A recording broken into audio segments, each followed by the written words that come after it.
Con. All right, y'all. So it's the beginning of beginnings. First and foremost, I want to give all praise to the Most High God. And, I just want to say I'm thankful for this opportunity. And Lord willing, everybody's edified. And we're going to start off with what everybody has heard in the beginning of our journey right now, which is with Deuteronomy chapter 28. I'm pretty sure everybody coming into this truth, coming into this knowledge, coming into this gift was this blessed their ears to show us and a sign for us to know that who we are. And we're going to break it down through the Spirit of the Most High. So let's start off with verse 15.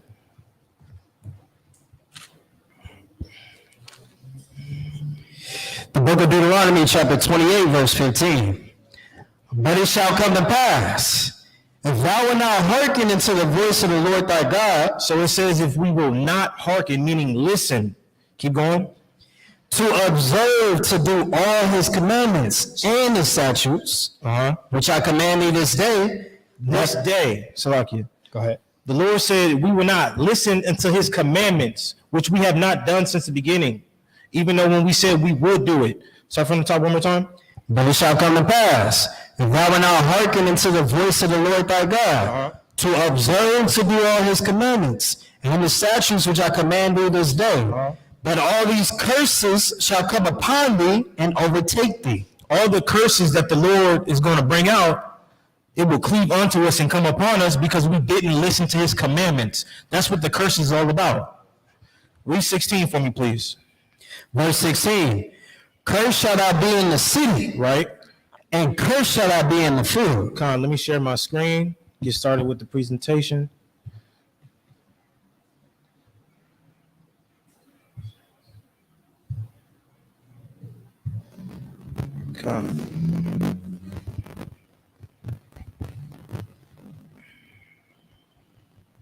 See? Can y'all see it? Can y'all see it?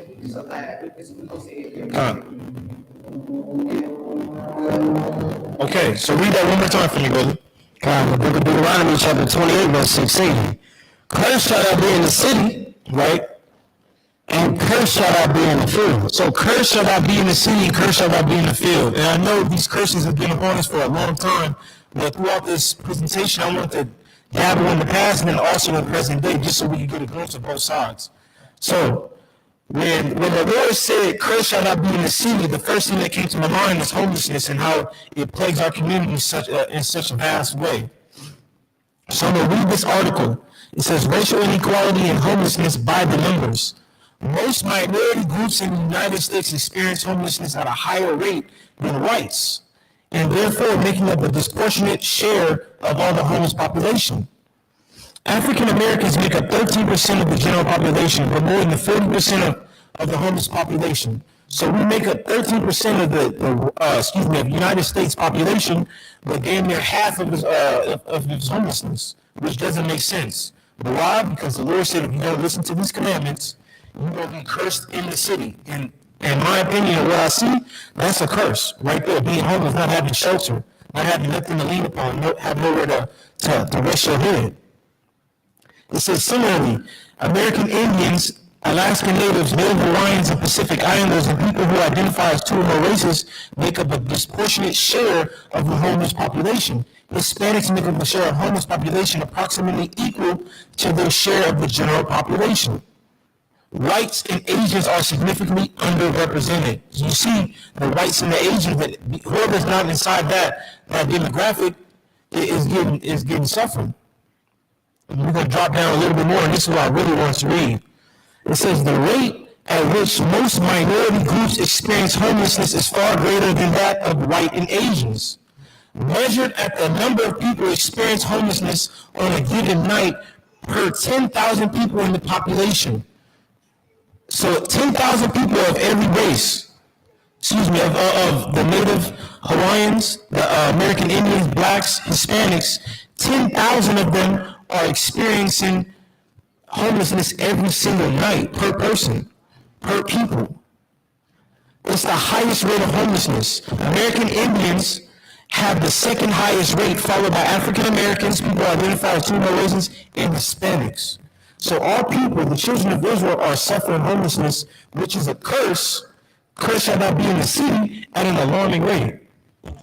1 second, they said the audio online is bad. Yeah, it's changed to that. No. No, he's not charging his computer. 1 second, family online. They said the audio is bad, it's very muffled.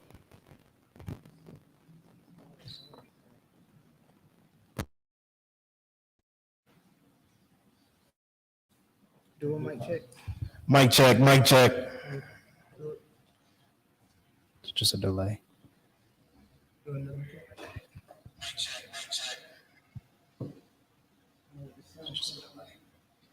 Mic check. No, it's the same thing. Mic check, mic check. Keep talking, got you. I'm just gonna keep going, calm. It says racial and ethnic disparities in homelessness are not improving significantly over time. African Americans currently make up the largest share of all people who access shelter over the course of a given year. So over the year, Israelites are filling up the shelters. Why? Because the Lord said you're going to be cursed in the city if you don't keep my commandments, if you don't obey my voice. These things shall happen to you, and they are at an alarming rate. And people just overlook it. Now we're going to go to curse shall thou be in the field. Read that for me one more time, God. In the book of Deuteronomy, chapter 28, verse 16. Okay. Curse shall thou be in the city, and curse shall thou be in the field. God. The Lord said, curse shall thou be in the field. When I read that, I thought of the workforce, how we're mistreated. And of course, in today's time, and then also in past time, in the slave field. I'm going to read this from BLS reports. This is from the labor force, the Bureau of Labor Statistics. It says the labor market continued to recover in 2021 from the recession caused by the impact of COVID-19 pandemic. Overall employment rates, jobless rates from the United States averaged 5.3 and were higher than the national rate of blacks and African Americans, 8.6. American Indians and Alaskan Natives, 8.2, and people categorized as being two or more races, 8.2. The unemployment rates for Asians, 5.0, and Native Hawaiians and other Pacific Islanders, 6.9, were not much different from overall unemployment rates in 2001. So it's saying, ever since the pandemic, our people have been going through loss of jobs.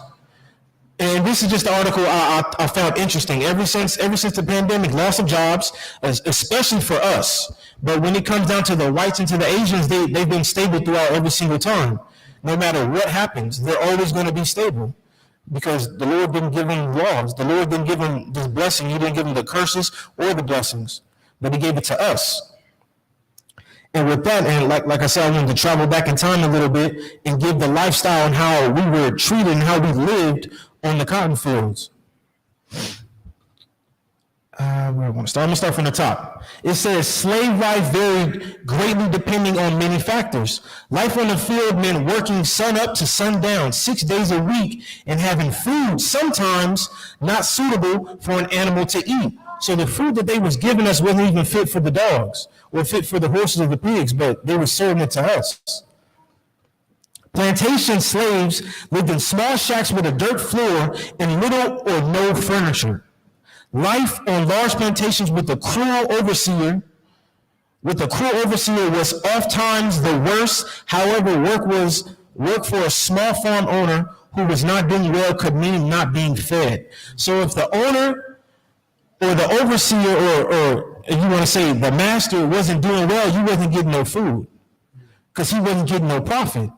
So think about that. So imagine how much harder he's gonna work you to just to have something, and you just gonna starve to death pretty much. I'm gonna walk down to the slave codes, which I found very interesting reading. It says, as a peculiar institution spread across the South, many states passed slave codes, which outlined the rights of slaves and the acceptable treatment and rules regarding slaves. Slave codes vary from state to state, but there were many common threads. One could not do business with the slave without the prior consent of the owner. Meaning, They had no right to make any type of moves. If master wasn't there, you couldn't do nothing, which is madness. But the Lord said, "Cursed shall thou be in the city, cursed shall thou be in the field." It says slaves could be awarded a prize in raffles, wagered in gambling, offered as security for loans, and transferred as gifts from one person to another. You're disposable, and we were disposable, and we still are to this day. If you look outside, a slave was not permitted to keep a gun. If caught carrying a gun, the slave received 39 lashes and forfeited the gun. Blacks were held incompetent as witness in legal cases involving rights. So if it was right on right crime and you saw it, they wouldn't hold your word. They wouldn't hold your word to law, which is madness. The education of slaves was prohibited. That's common knowledge. Anyone operating a school and teaching reading and writing to any African American in Missouri could be punished by a fine of not less than 500 and up to 6 months in jail. So what's up? Hold on 1 second. Let me see something. Hold on 1 second, family. Let me fix this audio. Give us 1 second, because the audio is messed up. Go to the stream. Hold on 1 second, family. Give us 2 seconds. Exit out. Exit. No. Let me see. Hold on 1 second, family. Let me see something with this audio. Yeah, I need to go to settings real quick and see what's going on. Audio. Hold on 1 second. Built-in mic, that's the problem. Built-in mic. Your mic is different. Let me see something. Mic check. Let me see. Built-in mic. It may be your computer. Mic check.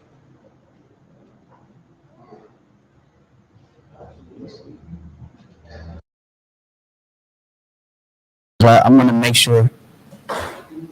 Mic check. Hold on 1 second. Mic check. Mic check. Mic check. How does it sound? Mic check. Mic check. Mic check. Mic check. Yeah. How does it sound? Mic check. It sounds better than. Mic check. Mic check. 2 2 1 2 1 2 1 2 1 2. Mic check. 2 2 1 2 1 2 1 2 1 2. Yeah. Yeah. Let me see. Let me see.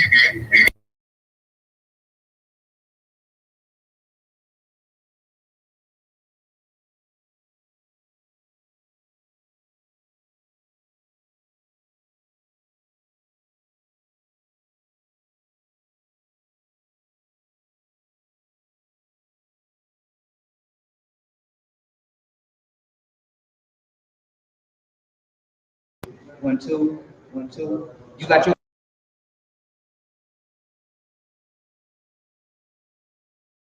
Let me see. You said what? Through the internal mic, we're gonna still be able to hear the mic in there. They're gonna be able to hear it like. Yeah, that's what I was thinking. Let me see. But see, I tried to do that, but it still wasn't picking up. Let me see.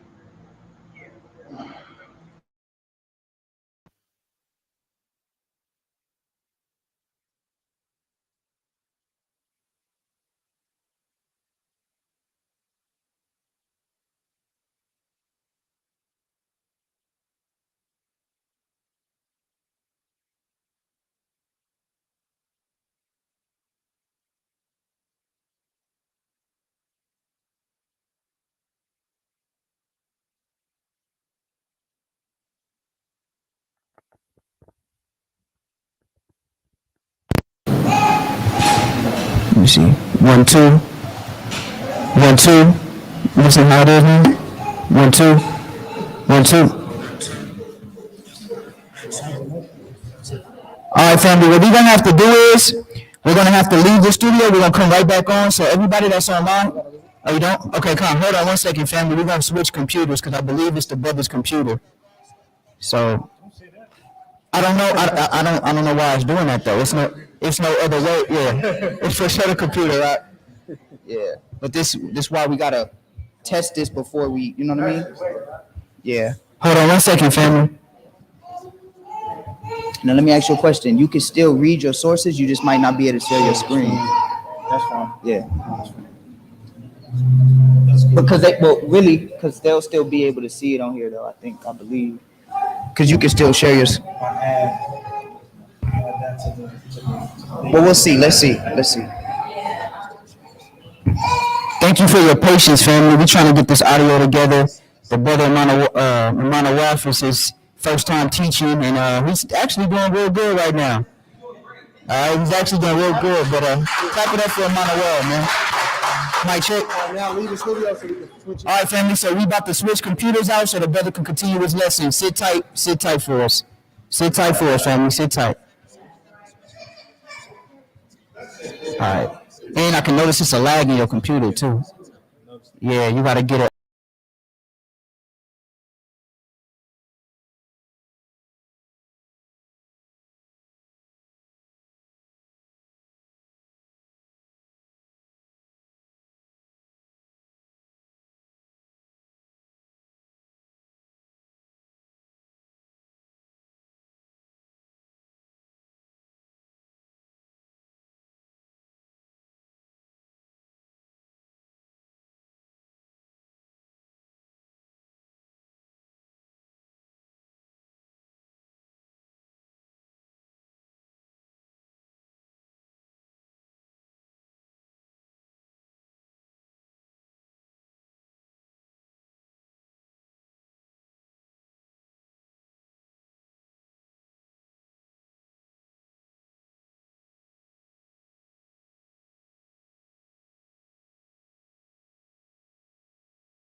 All right, mic check. Family, let us know how it sounds now. There we go. Yeah. All right. All right, we all good. All right, get the Most High hand clap. All praise to the Most High. We're gonna get it going. No, just teach there. Just keep it simple for now. But as long as we got audio. All right, for sure. Yes, sir. All right, there we go. Are we back in business? Con. All right, thank you for your patience. Mic check. There we go. Mic check. Thank you for your patience. Just a recap, we was going over Deuteronomy 28 and 15, Deuteronomy 28 and 16, showing why we in this predicament, why are these things happening to us. And we're showing in verse 16, what I got from it, the stats of homelessness, are people down and out, not having a place to lay their head, how we're misrepresented in the labor force, and how we were treated on the slave field, how we were less than, and we still are in their opinion. And now I want to move on to another topic within Deuteronomy 28 and 16. Read that for me one more time, Mark. The book of Deuteronomy, chapter 28, verse 16. Cursed shall thou be in the city, and cursed shall thou be in the field. Con. And the last thing that I want to touch on is the number of murders that happen to us at a crazy rate. Even when you combine all Israel together in America, Esau still outnumbers us by a little bit. But even though he outnumbers us, we still get killed at a higher rate than them, which is very crazy. It says, I'm reading it. This is from 2020. It says the total of deaths was 9,000. Male 8,000, female 1,000, Hispanic 2,000. We add that together, just 11,000. Let's just say that. That's madness. And Esau is just 7. So and we're less than them. This is their land. They took it from our people. So, it is what it is, but we are killed at a higher rate and we're less than them in this land, right, which is crazy, which is a curse.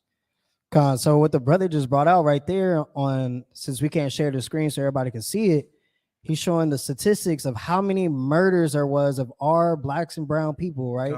In the year 2020. So he's saying that it was 11,000 of our people that was killed. Con. 11,000. Just 2020. God, that's Who crazy. knows? Could have been more.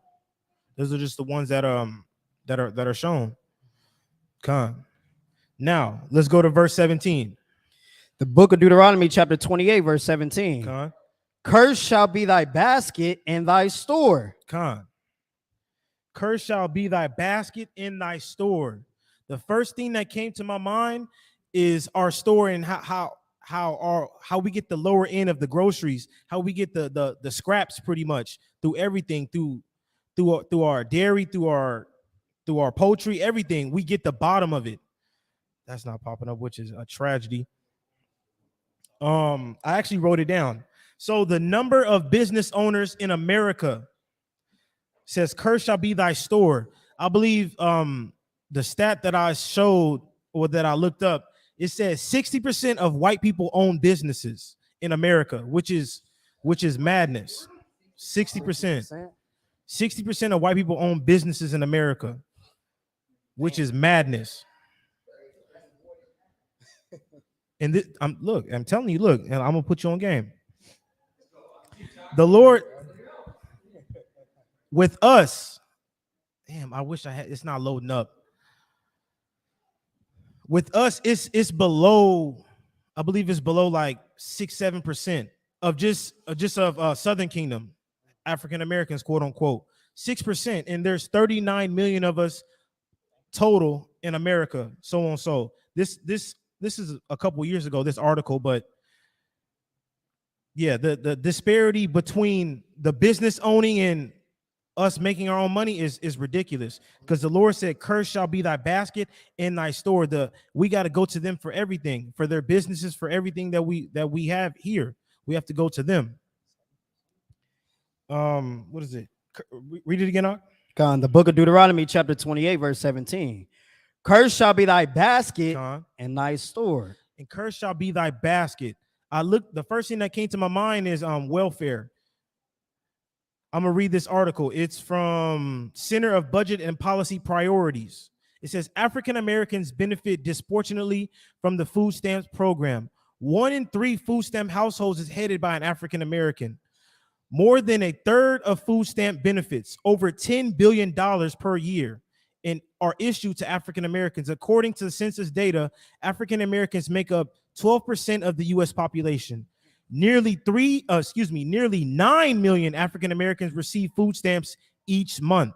This represents a quarter of African American population. So a quarter of us are on food stamps. Just think about that. And this is years ago. This is an article from years ago. I really couldn't find anything up to date, but just think about it. A quarter of us are on food stamps. The Lord said, "Cursed shall be thy basket and thy store." And I know for sure, hey, through my hard times, I was part of that number, respectfully. I mean, it is what it is. And that's just Jake. Now we're gonna talk about 10 Tribe. It says Latinos benefit disproportionately from the food stamp program. 1 in 5 food stamp households is headed by a Latino. So we got 1 in 3 and then 1 in 5. A fifth of food stamp benefits, nearly $6 billion per year. So that's $16 billion a year for the Israelites in America on food stamps. That's a lot of money. Are issued to Latino households. According to the census data, Latinos make up about 15% of the U.S. population. And I did the numbers on it. It says there's 62 million 10 tribes in America. This is, once again, this is an article from a minute ago. That's 12% of the Latino population is on food stamps. And of course, there's more of them than us in America, if you want to compare Northern and Southern Kingdom, because this was their land. But 5 million receive food stamps each month. This represents more than 10% of the Latino population. Well, I did the math at home. It's 12%. 12% of 10 Tribe receive food stamps.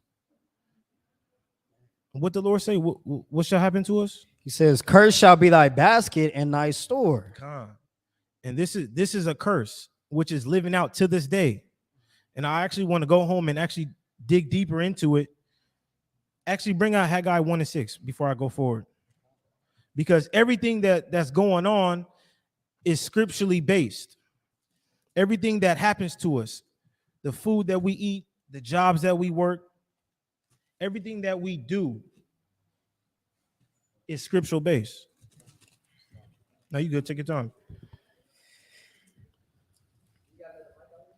Con, there's one out there. Oh yeah, and I'm I'm be shy. asking questions later.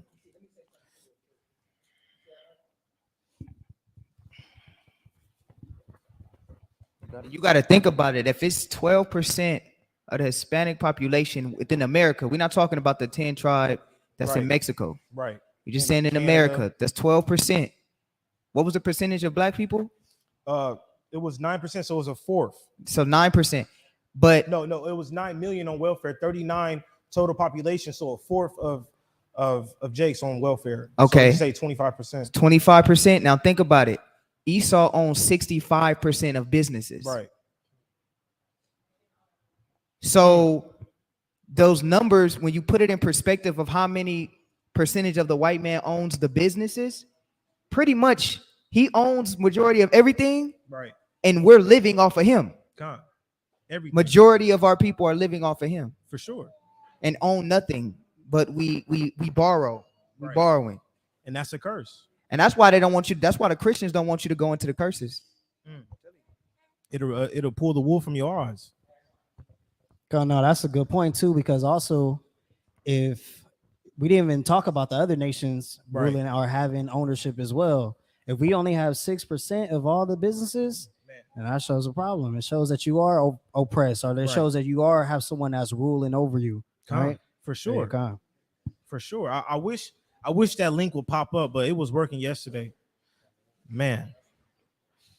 All right. So bring out that Haggai, please. The book of Haggai, chapter 1, verse 6. Con.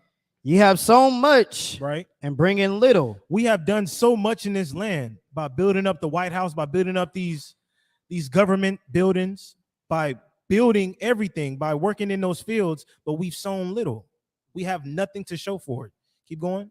Ye have sown much, and bring in little. Right. Ye eat, but ye have not enough. And I look, from firsthand, that welfare food ain't it. Keep it a buck. It ain't. Respectfully. Keep going. But ye have not enough. Con, and we never have enough because Con. you only get so much. Enough got to go around for everybody. We only have so much. Keep going. Ye drink, but ye are not filled with Con. drink. Ye clothe you, but there is none warm. Con. And he that earneth wages to be put into a bag with holes. And that goes back into cursed shall be thy store. We own nothing. And the money that we do and the business that we do own, property taxes to the man. And then our people, when we come into each other's store, we raise the prices. We mistreat each other through that policy, which is madness. We're supposed to have a love and tender eye towards each other, but that ain't the case anymore, which is a sad tragedy. But this is what happens when you disobey God. You don't keep his commandments, you shall be at the bottom. And that's what happened to us. So let's read the next one. The book of Deuteronomy, chapter 28, verse 18. Con. Cursed shall be the fruit of thy body. Actually, Salakia, get it in the NIV, please. God. Because when I was reading the NIV, it made so much more sense. Just a little bit different words. Clear picture. And get it. Read it in KJV and then the NIV, please. The book of Deuteronomy, chapter 28, verse 18. Con. Cursed shall be the fruit of thy body and the fruit of thy land, Con. the increase of thy kind and the flocks of thy sheep. Con. And that was in the KJV. Now we finna read it in the NIV, just so we can have basic understanding on both. The book of Deuteronomy, chapter 28, verse 18, in the NIV. The fruit of your womb will Says be what? the fruit of your womb. We're gonna stop right there and we're gonna finish it.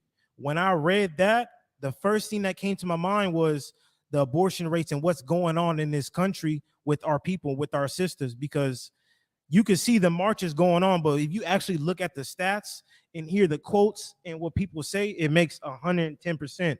Before I read this article, I'm pretty sure you guys heard it as well, but somebody said the most dangerous place for a black child is in a woman's womb, which is a horrible thing to say. But when you read the stats and you see how crazy our women are being liberated through these policies and killing children, they want to call them fetuses, but those are actual children. It's alarming and it's astonishing. But the Lord said, what? Read it in NIV. The fruit of your womb will be cursed. The Lord said the fruit of your womb shall be cursed. So we're going to read this. This is from National Library of Medicine.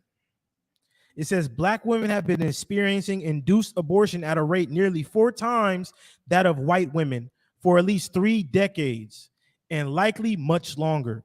The impact in years of potential life loss, given abortion high in indents and racially skewed discrimination, indicates that it is the most demographically consequential occurrence for the minority population.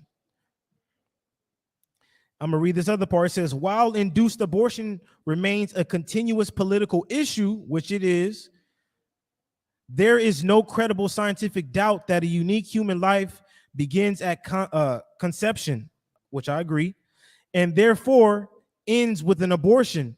Even the Obama administration and the abortion-friendly, I'm looking for the numbers. Let me look for the numbers. Salakia, y'all. There it is. All right, it says, yet the evidence is clear that for many decades, black children in the United States have not had and do not have today an equal opportunity to survive until birth. I'll read that one more time. Yet the evidence is clear that for many decades, black children in the United States have not had and do not have today an equal opportunity to survive until birth.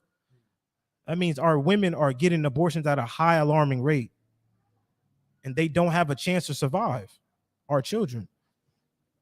It says the most recent CDC report on abortion in the United States indicates that in 2017, the non-Hispanic black abortion rate was 25.1% per 1,000 women aged 15 to 44, was 4 times higher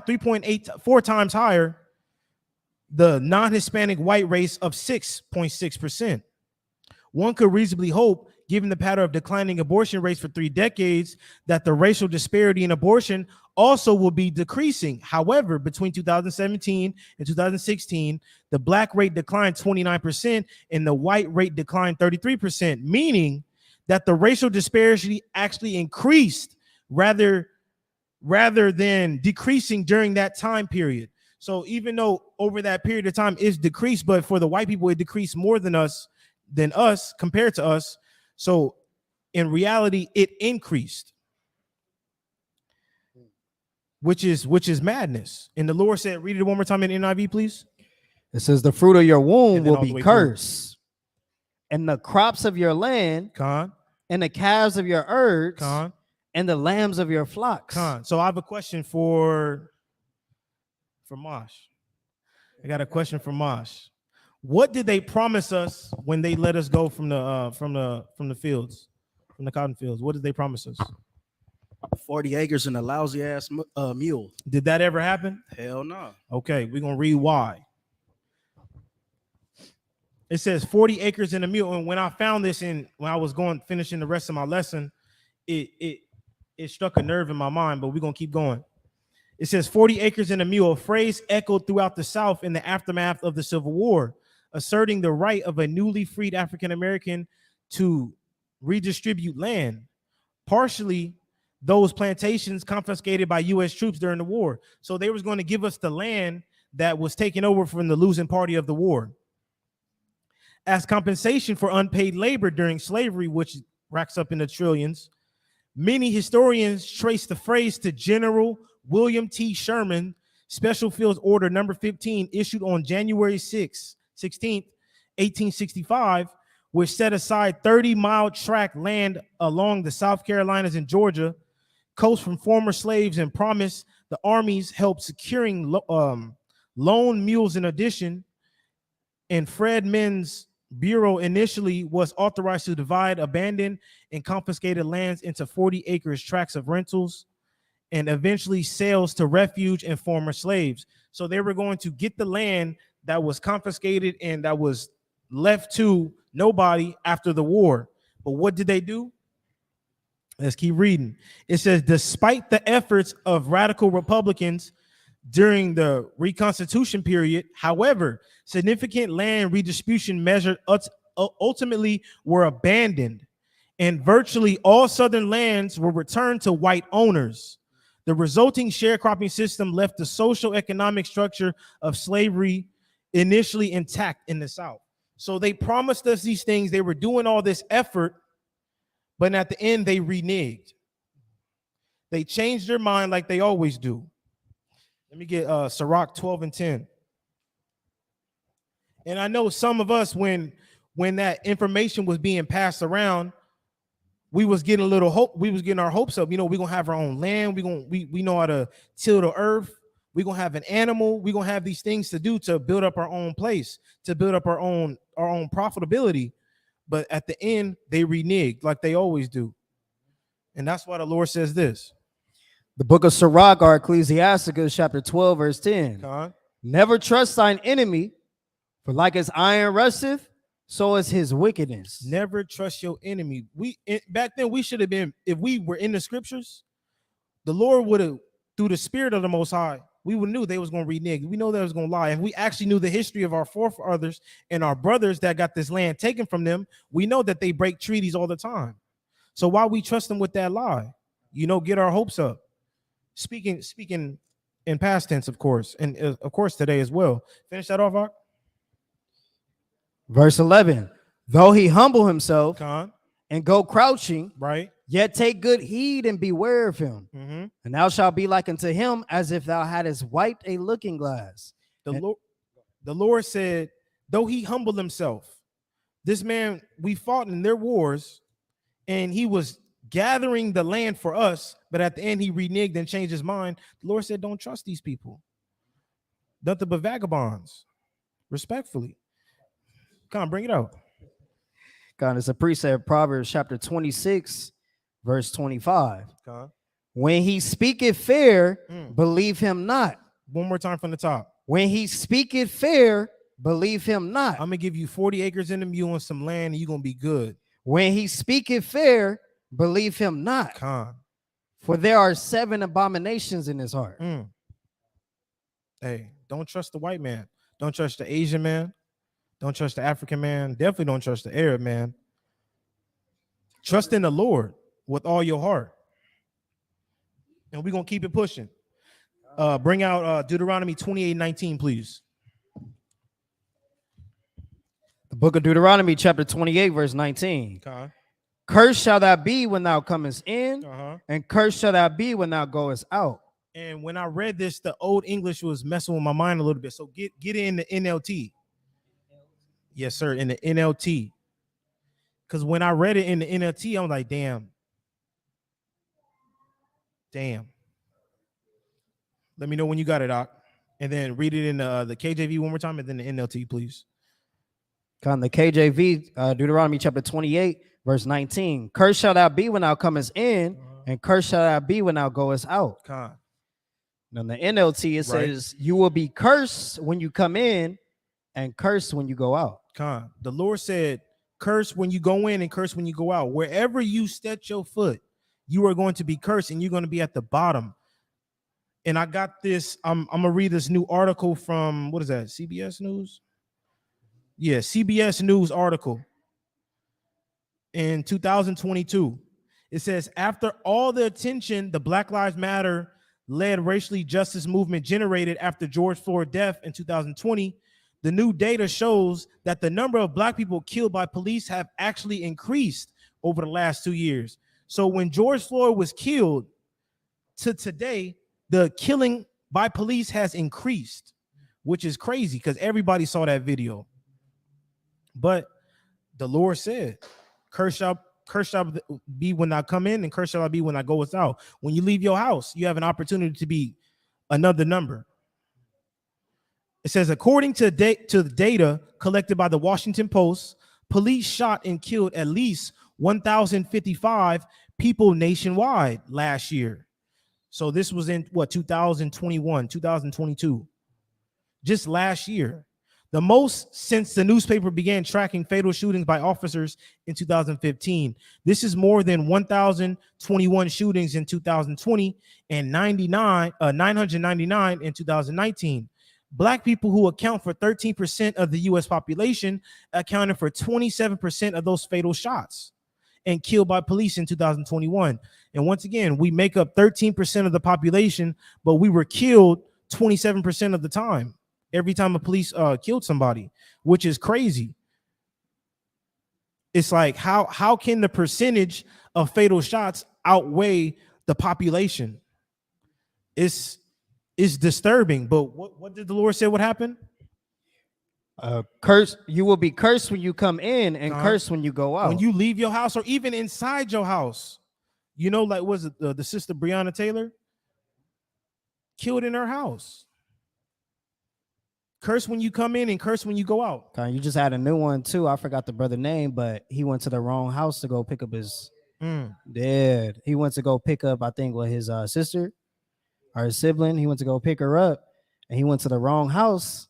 He might open the door and shot him. Wow. All right, but just for him going to the wrong house, and he was young too. You know, all praise to the Most High. He still survived, right? And I think they're trying to fund his recovery now, but that's a major situation, because how many people just go to the wrong house? Man, it could be an accident, just a child going to the wrong house, right? But just for him at that time, man, the owner of that home was like, nah, I'm gonna kill you. Right. I'm gonna that kill hatred you. in his heart. I got a precept for you too. Or being scary. One of those two. But the Lord said, cursed shall thou be when thou comest in, and cursed shall thou be when thou goest out. Shit, look, God forbid, but it can happen to anybody. Leaving the check cash in place, and the Lord come and call your number. You know? Bring it out, Doc. You got it? No? I take that precept. Oh, okay, Con. Yeah, let me I'm still looking for it. Go ahead, you got it. Con, actually bring out Lamentations 4:17, please. The book of Lamentations, chapter 4, verse 17. Con. As for us, our eyes are yet failed for our vain help. Con, read through 20. In our watching, we have watched for a nation that could not save us. And when George Floyd was killed, who was on the front line? All these Edomites walking with the quote unquote leaders of our community, searching for the people for them to help us. But nah, we need to turn to the Most High God. We need to turn back and keep his commandments, which he instructed all of us. Even if you don't believe it, you might think I'm not a part of the covenant. You are. You are supposed to keep the commandments of the Most High God until the last day of your life. But read that again. As for us, our eyes are yet failed for our vain help. Con, we look for the other nations to help us, but in reality, they want to hurt us. They want to kill us because they all came together with one consent to wipe out our name. And they've done that. Because you could walk down the street and ask your brother, what's his nationality? Or does he have a father? And he'll say, no, my father's in heaven. So brother, you don't have a earthly father? Nah. You remember that day? Madness. I don't think you was there. Sure, you remember today? That happened today. True, it happened today. True. We was talking to to a group of kids. Iran was talking to them, and you know, she came up with her. It was the kids and they mother, and then Iran was like, "Sister, are you married?" And she said, "No, I'm not married." And then so you know, he asked about where's their father, and she said, "Shoot, they got killed." And the kids was like, "Yeah, they killed him with a gun and had they hand out like a gun and stuff like that." And these is little boys. All right, little kids. It was little boys. Madness. Keep going up. All the way to 20, please. Verse 18. They hunt our steps that we cannot go in our streets. They said they hunt our steps so we cannot go on our streets. Keep going. Our end is near. Our days are fulfilled. Right. For our end is come. Our persecutors are swifter than the eagles of the heaven. They pursued us upon the mountains. They laid wait for us in the wilderness. Everywhere we go throughout the lands of America, throughout the whole world, our persecutor is swifter than the eagle, and he persecutes us throughout the wilderness, throughout the cities, through everywhere we step our foot on, because the Lord said, cursed shall I be when thou comest in, and cursed shall I be when thou goest out. Let me get Psalms chapter 10, verse 8, please. And then after that, we got 2 more articles. We're going to go to the next precept. The book of Psalms, chapter 10, verse 8. Con. He sitteth in the lurking places of the villages. And what is this? This article says fatal shots by police officers. These cops be sitting in the dark alleys on these regular stoplights and just waiting for somebody to mess up, waiting for Jake to mess up, waiting for somebody to speed or see. I saw a video the other day. He said he saw paraphernalia on the window. Fuck out of here. You can't see nothing like that. Somebody going 30, 40 miles an hour. I'm sorry. Stop making up lies. Keep going up. Verse 8. He sitteth in the lurking places of the villages. In the secret places doth he murder the innocent. That he murders the who? The innocent. Sometimes these people have done nothing wrong and they still get killed. Because sometimes these cops be having power trips. Maybe they had a tone with them, quote unquote, and they want to usurp their authority. And I meant to pull out my taser, but you shoot them 3-4 times. What are you talking about? Keep going up. In the secret places does he murder the innocent. Con. His eyes are privily set against the poor. His eyes are sadly privy against the who? Against the poor. The Lord said, curse shall thou be in the city, curse shall thou be in the field, curse shall be thy basket, and curse shall be thy store. That sounds like the poor of the nation to me. He sets his eyes against the poor of the land. The people that are, majority of our people are on welfare, struggling from paycheck to paycheck. Because I know if look, I'm gonna speak for myself. I can't speak for y'all. If I miss a check, it's chicken wraps. Real spill. And look, we might think we this and that, but miss that $1,000 and your rent $2,000. I wonder what you're gonna be doing. No, real spill. You're not gonna have a house to cover your head. But people don't even think about that. God, I We're brought so up close. there's statistics on that. They said out of the minority, 125 million live paycheck to paycheck. Man. Count them right here, boy. It's one. Real talk. So look, bring that out again, Ak. In NLT, please. Yes, 19. The book of Deuteronomy, chapter 28, verse 19. You will be cursed when you come in and cursed when you go out. And when I read that, another thing that the Lord sent to me was how our children come up missing on the daily, how we're harvested for all types of things that we have that the other nations don't have.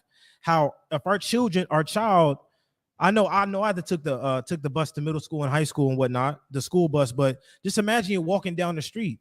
Because where I used to live in by Dorsey High School. I had to walk all the way down to Dorsey from Jim Gilliam to catch the bus. So imagine, and that's what, like a 15, 20-minute walk. Somebody could have grabbed me. Anybody could be grabbed. And I want to read the stats of the missing children that pop up for our people. It says of the children reported missing, 31% were black. What's our population? 14%, 13%. Once again, the negative percentage outweighs the population of our people. It's a common thing. The Lord said, curse shall thou be when thou comest in, and curse shall thou be when thou goest out. It says, but only 14% of the population is black. It says 1.5% of the children reported missing to the NCMEC were Native Americans, but only 0.8% of the population is Native American. There you go. That the victim percentage is higher than the population. It says of this population is Native American, and 10% of the missing children are multiracial compared to 4% of the represent in the census. We come up missing at an alarming rate because people might not want to talk about it, but they harvest our melanin, they harvest our hearts, they harvest our livers, they harvest every vital organ that we have, which is a problem. And I want you to read it one more time because I know people overlook 10 Tribe when we go over our lessons, but I want to hearken on this because those are our people too. And I want to show love and show how they're mistreated throughout the whole world. Keep going on. Yes, please. The book of Deuteronomy, chapter 28, verse 19. In the NLT, it says, you will be cursed when you come in and cursed when you go out. Con. And I want to read, this is an article from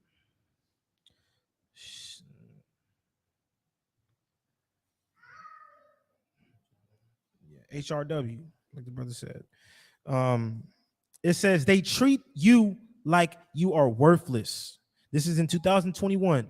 It says in 2017, a U.S. Border Patrol agent kneed a woman in her lower pelvis, leaving bruises and pains days later. According to her statement to a government official screening her asylum claim in a separate incident that year, a Border Patrol agent or a Custom and Border Protection (CBP) officer forced a girl to undress and then inappropriately touch her. And these are just couple stories. These things happen every single day.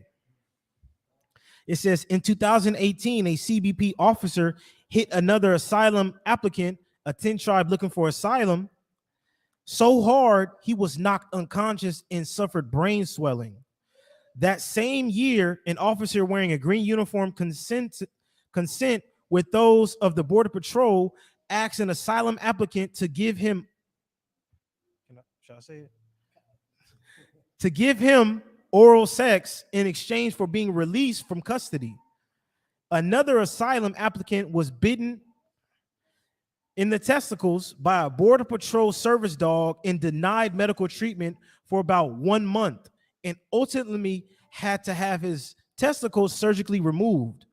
In 2019, CBP officials appeared to withhold food from a man in a freezing cold holding facility until he agreed to sign a paper that he did not understand.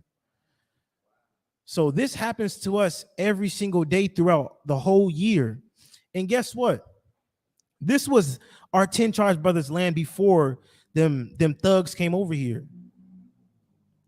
What are our 10 Tribes Brothers trying to escape? Mexico and El Salvador and Honduras. They're trying to escape the violence, the mistreating, the gang violence, the sexual exploitation.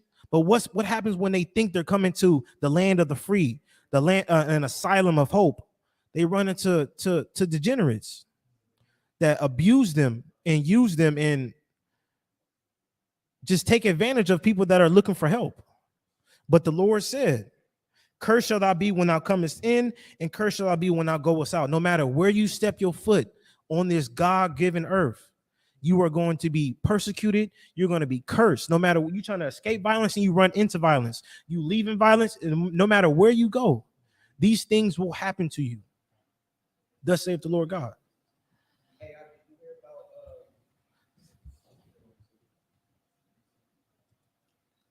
Hey, did you hear about what's his name? His name is LaShawn Thompson. Y'all heard about him? They found him dead in a jail cell, covered with bed bugs. You heard about that? And the family, I seen the video, a photo. yeah, the family is trying to press charges on the jail because they're saying that he actually died from the bed bugs. Basically, he was eaten. When they found him dead, he was eaten alive in a jail cell. That happened this year, probably I don't know how many months ago, but you could look up LaShawn Thompson, and he literally, this is in America though, and you getting eaten up by bed bugs and insects in the jail cell. They said when they went in there, it was covered. It was like an infestation in his room. And if you look his name up, they literally got pictures with bugs coming out of his eyes and in his mouth. Facts. And don't forget about Rasheem Carter. They still going through that too. They still trying to cover that up. That still hasn't made headline news or anything. You know what I mean? So what the brother is bringing out, it can't be denied. You know what I mean? In terms of the scriptures, no one is more oppressed than so-called Black and Hispanic people in America, in South and Central America, or it just around the world for that matter. But yeah, look that up. His name is LaShawn Thompson. Look him up. Or you can just type in man found dead in jail cell with bed bugs. He'll come right up. Great point, Art. Great point.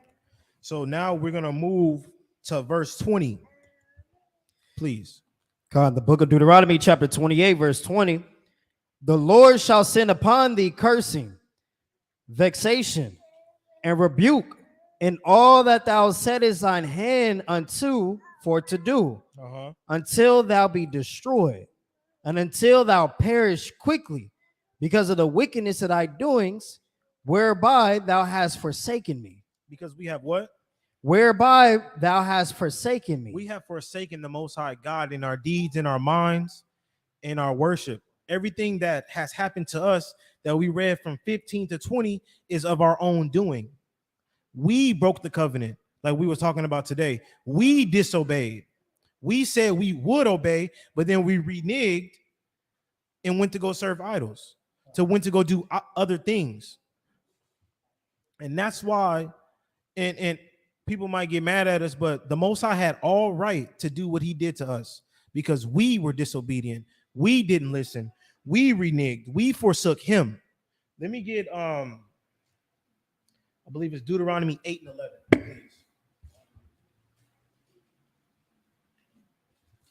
We didn't listen. And we still don't listen. The book of Deuteronomy, chapter 8, verse 11. Beware that thou forgot not the Lord thy God. It says, beware. Don't forget the Most High God. Keep going. And not keeping his commandments and his judgments and his statutes, which I command thee this day. The Lord said, don't forget me. Don't forget my commandments. Don't forget my statutes. Don't forget all the things that I taught you, that I asked you to do and you said you would do. Don't forget those things. Let me get 2nd Ezra chapter 7, verse 24, please. Yes, like the brother sister, like Adam said, Ezel Adams, repent and come back. It's just that simple. Put down your old ways and come serve the Most High God. It's a beautiful thing. 2nd Ezra chapter 7, verse 24. But his law have they despised and denied. Read that again. But his laws have they despised. Everybody out there right now has despised the Most High God laws. And I know, and I can speak for myself as well. Before the Lord showed this gift unto me, I did the same thing. I didn't know what the Sabbath was. I was eating pork. I was doing my own will. I despised the Most High laws through my deeds. And I take full responsibility for that. Keep going.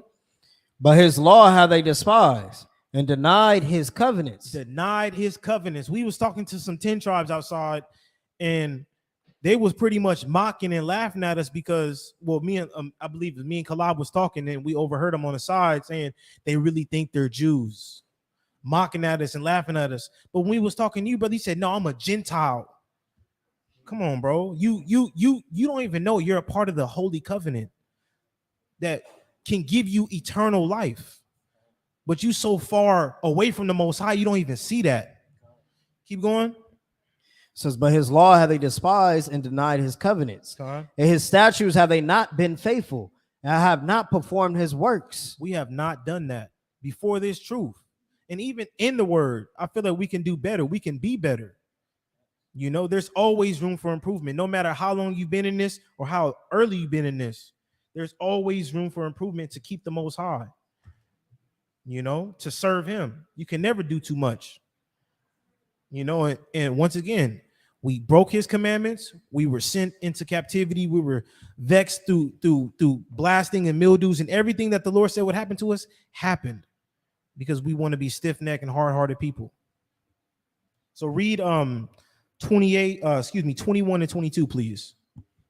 The book of Deuteronomy, chapter 28, verse 21. The All Lord, all the way through 22. the Lord shall make the pestilence cleave unto thee, until he have consumed thee from off the land, whither thou goest to possess it.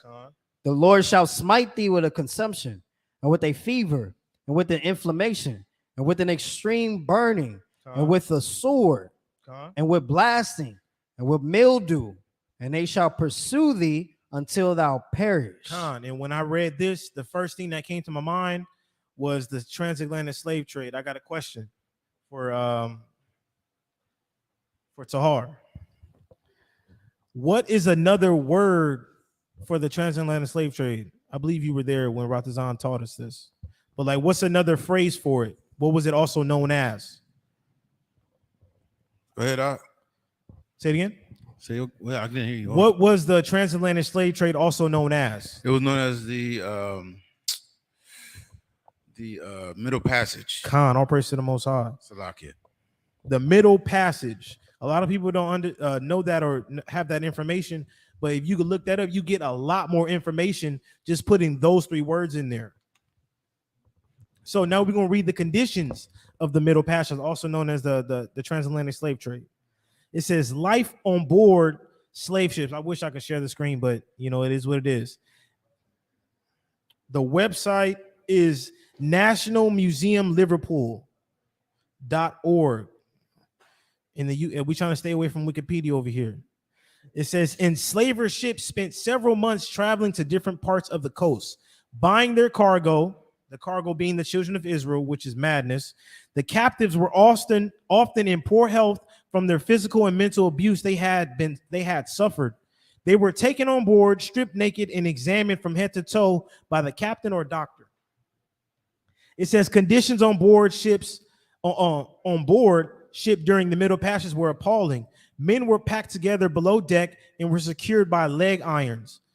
And space was so cramped they forced to crouch or lie down. Women and children were kept in separate quarters, sometimes on deck, allowing them limited freedom in movement, but this also exposed them to violence and sexual abuse from the crew.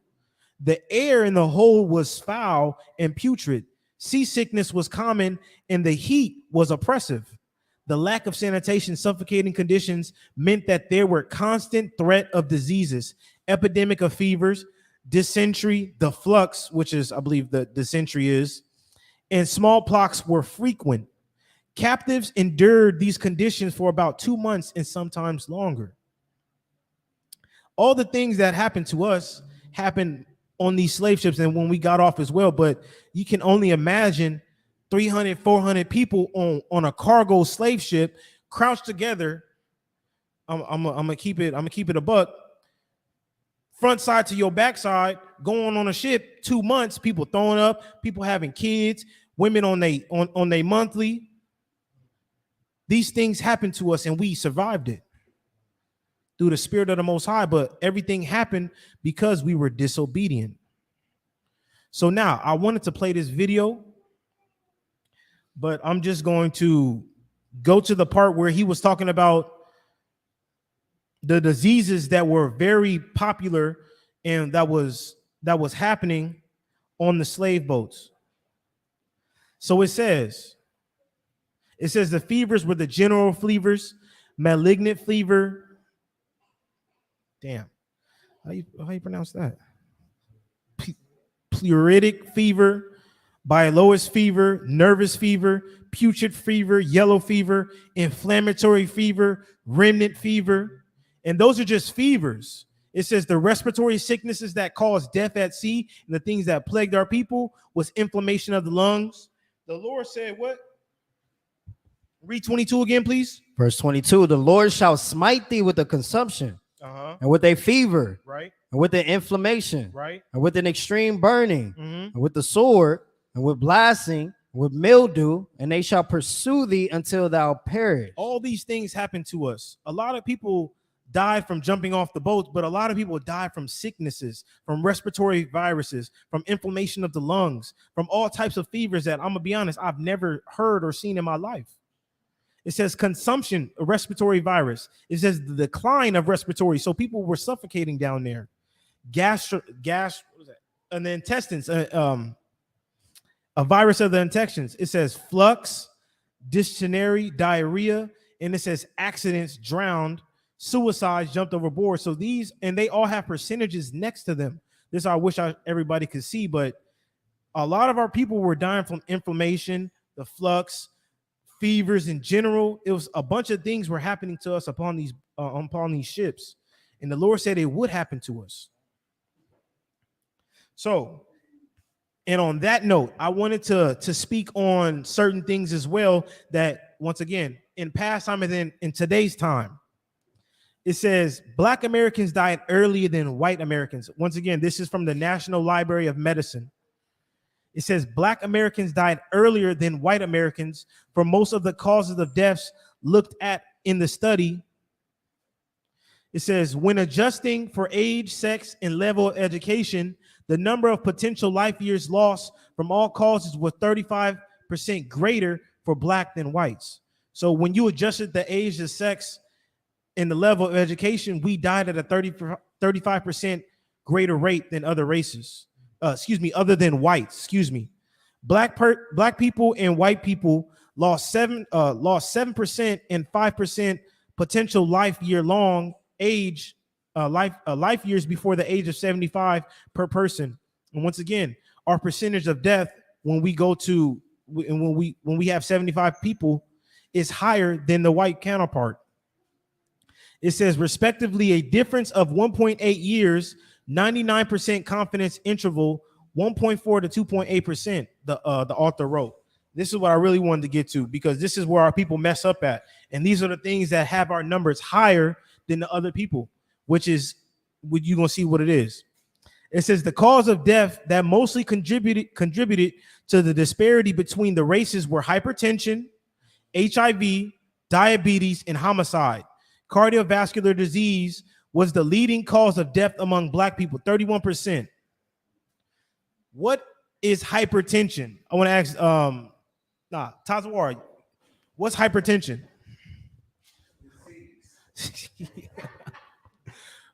No, real spill though. What's no wrong answers? I was gonna say that hypertension, my definition, agreeing with Brother Chahar, is like a form of high blood pressure with stress. High blood pressure. All praise to the Most High. It says HIV, diabetes, and homicide. Is it homicide? Yeah, homicide. So we're gonna look up what causes hypertension, also known as blood pressure. It says being overweight or obese, too much sodium in your diet, too little potassium in your diet, not being physically active, drinking too much alcohol. So now I got another question. We're gonna go to the foods that have a lot of sodium in them, and I want to ask y'all if y'all can get these right. I want to ask Mac, and I want to ask the Shah. What are foods that are high? Well, actually, excuse me. What do you think is number one on this list? This website is thehealthline.org. What is the first food that is very high in sodium on this list? Take a guess. Like in meat? Yeah. Pork. Okay. Do you think that's number one? Then you got red meats. Okay. Then you got, you just go down a list to chicken, right, and so forth. Well, pork is the highest. And I want to ask the Shah too. What do you think is number one on this list that causes hypertension, causes high blood pressure? I would guess pork. That's pork. Okay. Saying. The number one on the list is shrimp. And our people love that shit. Excuse me, respectfully. Number two is soup, and number three is ham. And we know ham is just pork. So we're gonna bring out Leviticus 11 and show where we can fix that within our diet from the Most High God. Shrimp is the leading one cause of sodium, and our people love that, and our people die from hypertension at an alarming rate. So we cut out sodium, we cut out shrimp, we cut out shrimp and pork, which the Most High told us to do. We can drop those numbers drastically. Bring it out. The book of Leviticus, chapter 11, verse 7. And the swine, though he divide the hoof and be cloven-footed, yet he cheweth not the cud, he is unclean to you. The Lord said the swine, also known as ham, bacon, what else? Pork chops, whatever you want to say. Because I just speaking on the topic, I was talking to a brother at my job, 10 Tribe, and he bought pizza and he gave me a slice. And it had ham on it, like cubed ham. And I was like, oh, brother, I don't eat pork. And he was like, that's not pork, that's ham. I said, damn. Not real spill. And I'm like, damn, brother, like, it's the same animal. In my mind, I'm like, our people are so destroyed. They don't think ham is pork. It's little things like that will have you caught up in the loop. The Lord said he is unclean to us. And it's high in sodium. It's number 3. There's 30 things on here. Pork is the third. Ham is the third. If we cut that out, we can drop our death or mortality rate And by dropping that, it's keeping the Most High God's commandments. Keep reading. You can actually drop down to 9, Verse please. 9. Leviticus chapter 11, verse 9. These shall ye eat of all that are in the waters. Whatsoever have fins and scales in the waters, in the seas, and in the rivers, them shall ye eat. So it needs to have fins and scales. Shrimps don't even have that. You know, they bottom feeders. They cousins of the roaches. You know, they sea roaches, and I don't like roaches, respectfully. Keep going. And all that have not fins and scales in the seas, and in the rivers, and of all that move in the waters, and of any living thing which is in the waters, they shall be an abomination unto you. And once again, the Lord said, all these curses shall consume us. And no matter where we go to the land to possess it, all these things shall cover us. And remember, we're talking about hypertension. We're talking about HIV, diabetes, homicide, cardiovascular, things that have to do with the internal organs in the intricate parts of our bodies. These are all curses that happen to us, and they can all be moved and stopped if we just listen to the Most High God. It's that easy, because the people that tell us the laws are done away with are killing you.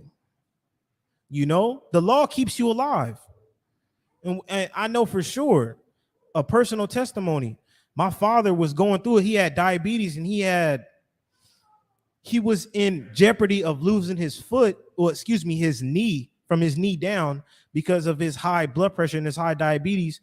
And once he stopped eating all the pork and all the foods high in sodium, he can't eat shrimp. He's allergic. But when he stopped doing that, his life has gotten better. But it just shows you the thin line between life and death when you don't obey the Most High God. And we're gonna keep it pushing. And now we're gonna focus on 10 tribe as well. And I'm very delicate with the 10 tribe, because, you know, my father's Native American. So it says, although at first the indigenous people were not clear about the intention of the colonizers, since several communities were respectfully visited by the Europeans and they received as guests, many tribes experienced violent actions from the settlers. Therefore, it would soon become clear to most of the natives that they would face a troubled relationship and possibility of extermination by foreigners. So they knew this. They greeted them as guests, but when the time kept going, the Lord said, don't trust your neighbor.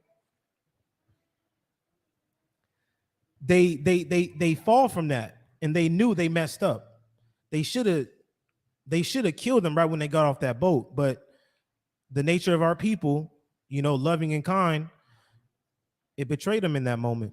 It says, for a long time, scholars considered that the main cause of the decline of the indigenous population in North America after the arrival of the Europeans was not genocide, but the disease of the colonizers brought with them that were unintentionally transmitted to the natives who have no immunity against it. So now we're going to drop down to the diseases. Okay. It says, these are the documents that show that many indigenous nations in the America continent were discriminated or disseminated because of the new disease the colonizers brought from Europe and other parts of the world, such as smallpox, measles, plague, malaria, and cholera. Does anybody want to look up one of these? We only gonna look up one. So smallpox, measles, plague, malaria, and cholera. Anybody want to look up one? Ahmad, which one you want to look up? Come on, let's look up smallpox. I got it right here. It says smallpox, an acute contagious viral disease with fever and pustules, usually leaving permanent scars. It was effectively eradicated through the vaccination by 1979. So these things left, if there was a viral disease, it left you with a fever and big pimples and pus spores overcross your body, leaving a permanent scar. So imagine you have smallpox all over your face and you survived. You're going to be scarred for life, which is madness. And that's just one of the ones that our people, our 10 tribe brothers and sisters, were wiped out by.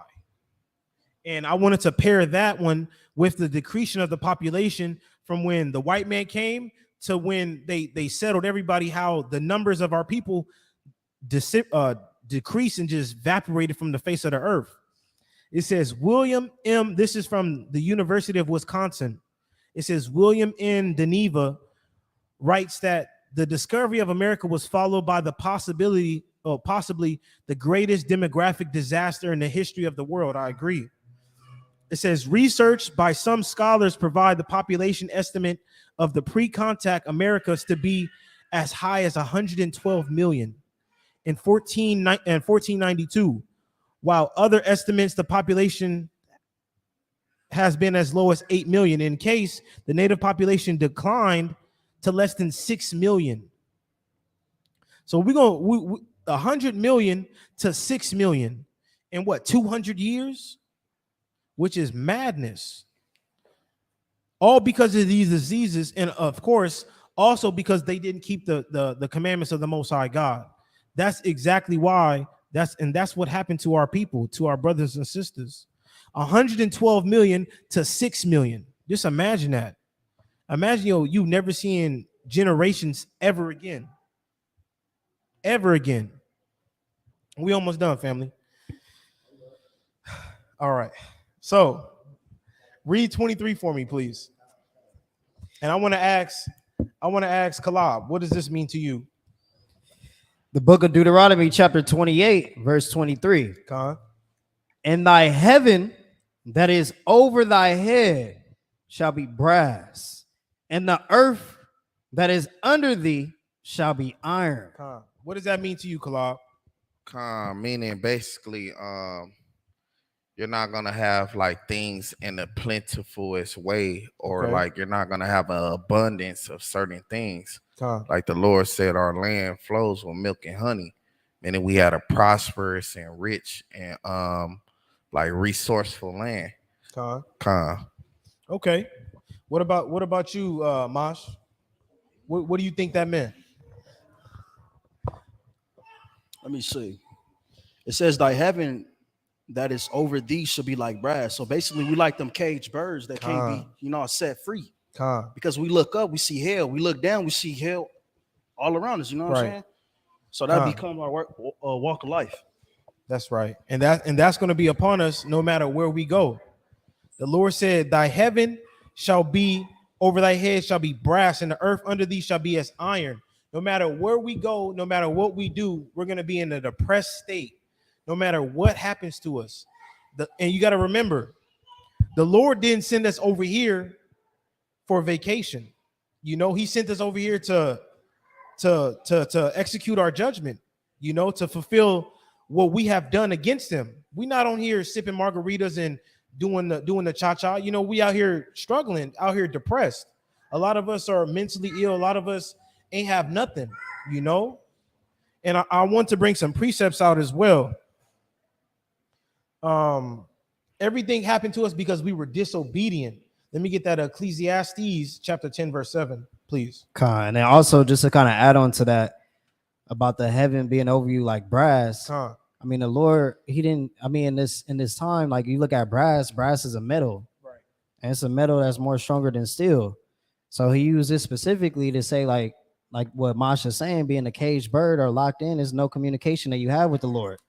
There's no way you can get through and communicate with the Father where the Father is completely not present now. And you're going to live, in which we're going to get the scriptures right now, you're going to live in a state where it's going to be relevant. You're going to see that from the condition of your people, right? So he says the brass, the sky is going to be like brass. That's a strong metal you cannot get through, all right? What do you want me to go to? Ecclesiastes. Okay, go on. The book of Ecclesiastes, chapter 10, verse 7. I have seen servants upon horses and princes walking as servants upon the earth. Lord said he's seen servants on horses and princes walking upon the earth as servants. That's an oppressed state. That's a depressed state and an oppressed state. Everything that's happened to us has been negative because we disobeyed. And I wanted to get a live example of that being our heaven is brass and our earth is iron. Let me get Job chapter 3, verse 1 through 4, please. The book of Job, chapter 3, verse 1. For this opened Job his mouth and cursed his day. And Job spake and said, let the day perish wherein I was born. And before you keep going, and I know a lot of brothers use this for the misunderstanding of birthdays, but we know that Job was going through it at this moment. You know, he lost everything in his life, you know, and the Lord was putting him through that depressed state, through that moment of torment. The Lord was putting him through that prison. Read it again from 3. Let the day perish wherein I was born, And the night in it, which it was said, there is a man child conceived. Let thy day be darkness. Let not God regard it from above, neither let the light shine upon it. And Job is so sorrowful. He's going through it. He's depressed. He's regretting life right now. Read that in Deuteronomy again.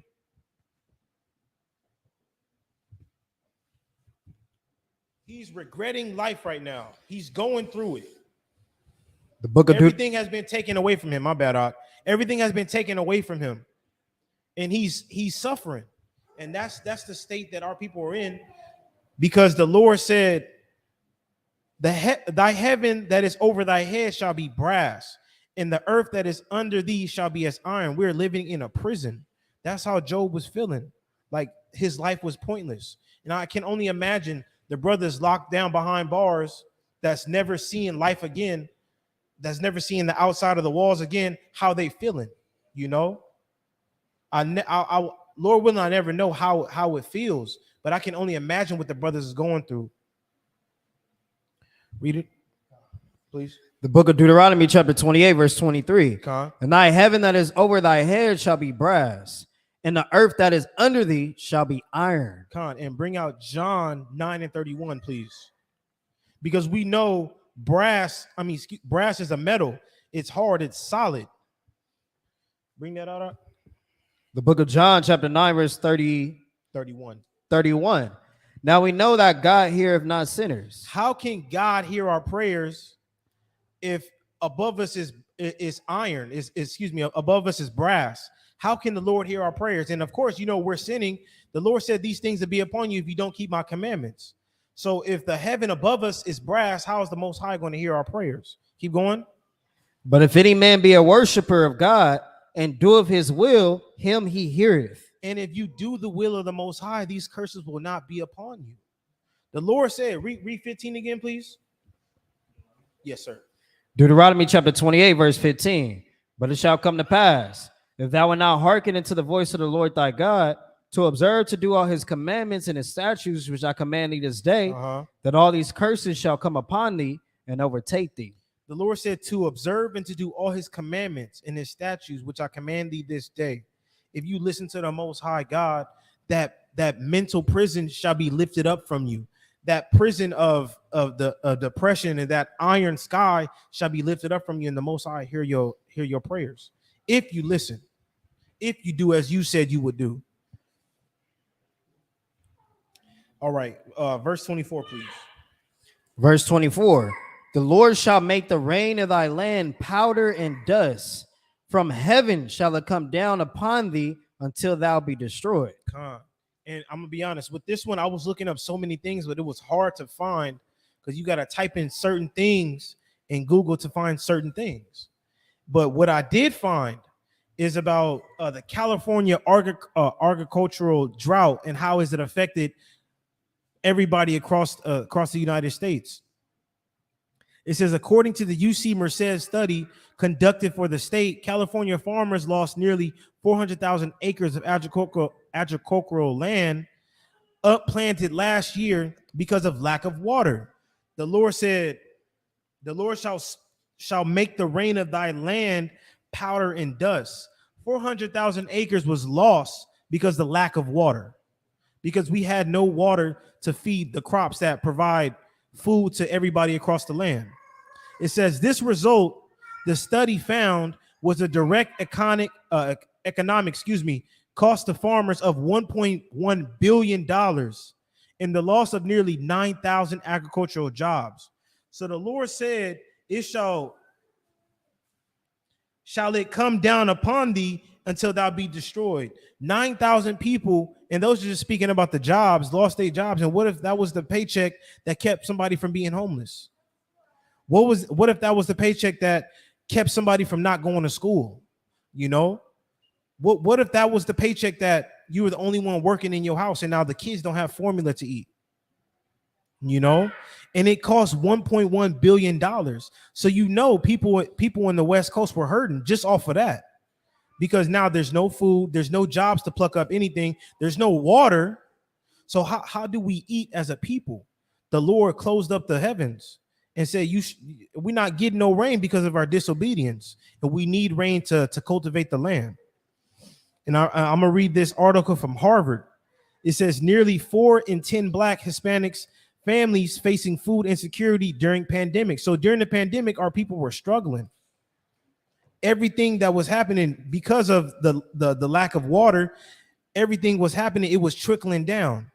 It says the Black and Hispanic households with children in the United States are nearly twice as likely to be struggling to afford food during the pandemic as white families. So once again, the comparison, the Lord is making, these people are making a comparison between race, and it shows that the Black and Hispanic families struggle more than the white families. It says, according to the new researchers, experts say that although there have been long racial disparities in food insecurity, the gaps are widening aimed the pandemic. So ever since the pandemic, we have been getting further and further away from prosperity. We have been getting further and further away from eating. Let's keep it on that. Our food is gone. The drought of the waters has gone. People are losing their jobs. These things are really happening and people don't see it. I don't really want to get into global warming. All right, read 25, please. The book of Deuteronomy, chapter 28, verse 25. The Lord shall cause thee to be smitten before thine enemies. Thou shalt go out one way against them and flee 7 ways before them, and shall be removed unto all the kingdoms of the earth.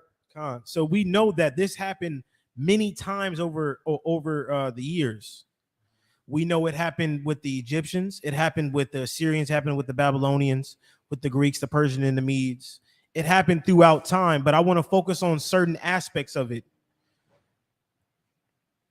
I want to focus on the Assyrian captivity and the Babylonian captivity. What happened? How do we get? What led us to our scattering?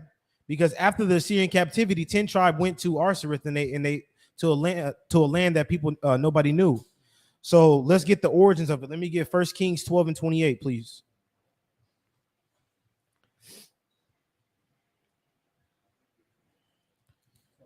Yes, sir.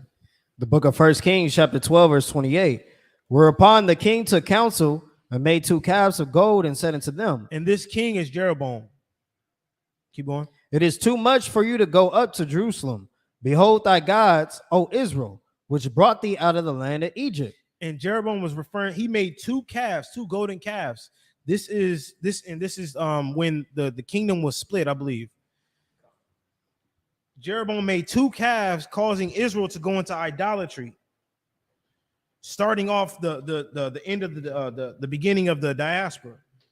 So, and then also we go to Jeremiah 32, 30 through 33 to show Jeremiah prophesying about it and referring to this. Chapter 32, verse 30 through 33. The book of Jeremiah, chapter 32, verse 30. For the children of Israel and the children of Judah have only done evil before me from their youth. For the children of Israel have only provoked me to anger with the work of their hands, saith the Lord. For this city have been to me. By the work of their what? By the work of their hands, right? Con. When Jeroboam made those 2 golden calves, that was the work of the hands. Read 30 again. For the children of Israel and the children of Judah have only done evil before me from their youth. From the youth, even today. Keep going. For the children of Israel have only provoked me to anger with the work of their hands, said the Lord. And the work of their hands, what Jeremiah is talking about, is those 2 golden calves that Jeroboam made in 1 Kings 12 and 28. And let's get 2 Kings chapter 17, verse 6 to 8, please. And can we get a charger for this one? It's finna die. Yeah, it's finna die. I'm almost done.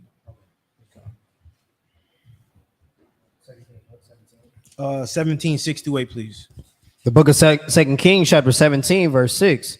In the 9th year, Hoshea, the king of Assyria, took Samaria and carried Israel away into Assyria. And carried Israel where? Into Assyria. Okay. And placed them in Halah. Okay. And this is the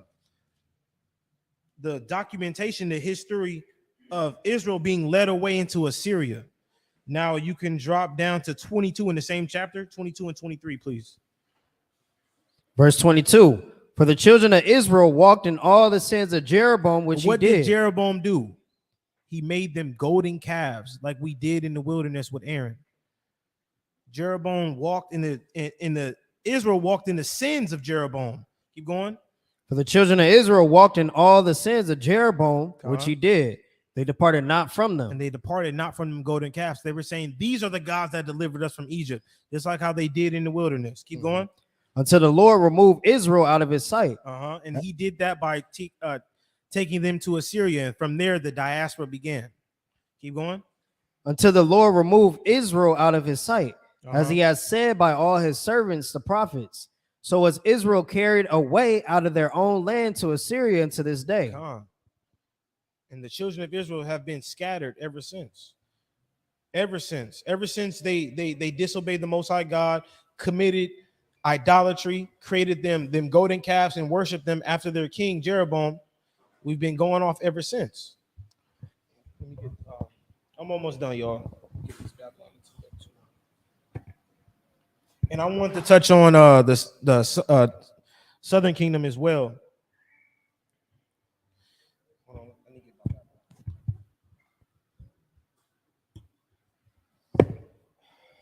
So you could go to Luke 22. And for that one, page 84, please.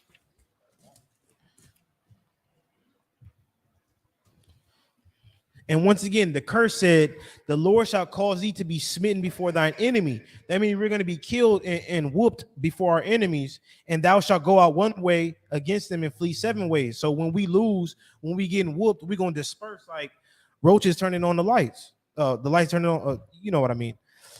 And thou shalt be removed into all the kingdoms of the earth. And I brought out the Jeroboam because after that, the dispersal of the northern kingdom began. And then after 70 AD, the Romans kicked us out of Jerusalem. That's the dispersal, the major dispersal of Southern Kingdom. So you can read Luke 22 first, please. Yeah. The book of Luke, chapter 21, we'll start at verse 20. And when you shall see Jerusalem compassed with armies, which it was, then know that the desolation thereof is nigh. Then let them which are in Judea flee to the mountains, and let them which are in the midst of it depart out. And let not them that are in the countries enter thereinto. For these be the days of vengeance, that all things which are written may be fulfilled. And this is the beginning of the dispersal. The Lord said, they shall come in one way, we shall come in one way and flee 7 ways. Now, can you read in Babylon Timbuktu, page 84, please? From the book From Babylon to Timbuktu by Rudolph R. Windsor, page 84. It says, in the year 65 BC, the Roman armies under General Pompey captured Jerusalem. In 70 AD, General Vespasian and his son Titus put an end to the Jewish state with great slaughter. During the period of the military governors of Palestine, Many outrages and atrocities were committed against the residue of the people. During the period from Popeye to Julius, it has been estimated that over 1 million Jews fled into Africa, fleeing from Roman persecution and slavery. The slave markets are full of black Jewish slaves. And when we fled into Africa, we dwelt there for a minute. And then when Esau came to the west coast of Africa, took us all across the world. And I have a map here which y'all can't see, but we were delivered into South America, Rio de la Plata, South Brazil, Bahia. Damn, I don't even know how to pronounce that. Amazonia. All of South America from the bottom to the top. We went to Europe. Some of us stayed in Africa. Majority of us went to the islands. A lot of us went to the east coast of America. The Lord spreaded us throughout the whole world, which he said he would do, just off of that dispersal, just off of them coming to the west coast of Africa after us fleeing from Roman persecution in 70 AD. Right. And then another good point that a lot of people like miss out too is, yeah, we had a transatlantic slave trade, but even prior to that, we went into the Eastern slave trade. Right. The Eastern slave trade, we went all the way to the other side of the world. Right. And then imagine all those people that didn't return back or didn't come back to the west coast of Africa or just Africa in general. And then you have the remainder that went to the west or that went into the transatlantic slave trade. So the Lord is showing that, man, I'm going to scatter y'all all throughout the earth. That's how you still got Israel way on the east side of the world. Right? Because we just been scattered throughout. And then when you look into a nation being scattered, that's the destruction of a nation itself, because then you have a nation that's over here that claim they want people, and you got a nation that's way over here that claim they want people. Causes more confusion. It causes you to be completely separated from where your home is. So that's a really good point right there, though. Great point, Doc. And this is going to be my last article that I read, referring to Deuteronomy 28 and 25. And we know that we were on the slave ships, and 10 tribes went to Europe and to Africa, to South America. We were spread out through the whole world, but a lot of damage was done on the auction blocks as well, separating fathers from children, mothers from children. And I want to read this. This is Glider Lerharm, Institute of American History. It says domestic slave trade. The domestic slave trade in the United States distributed the African-American population throughout the South in a migration that greatly surpassed the Atlantic slave trade to North America. So it says when we got here, our dispersal was even greater than the transatlantic slave trade. That's what it's saying. Through Congress outlawed the African slave trade in 1808, domestic slave trade flourished, and the enslaved population in the United States nearly tripled over the next 5 years. So when they outlawed the slave trade, the domestic slave trade, and I was looking up the main state that was taking part of it was Virginia. People went to Virginia and left in separate areas. The father went to the east, the mother went south, and the children went north to never see each other again. And this was a part of the dispersal. And of course, we didn't keep the Most High God commandments, and the Lord said this will happen. So, and I just want to leave it off that. I want to give all praise, honor, and glory to the Most High God and his only begotten Son, Yahweh Shai. Hopefully y'all was edified, and shalom.